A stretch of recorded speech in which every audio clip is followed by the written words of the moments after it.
விண்ணோடு மேளச்சத்தம் என்ன, மண்ணோடு சின்ன தூரல் என்ன,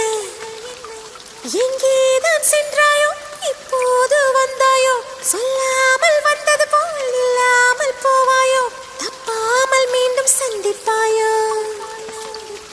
நீ வரும்போ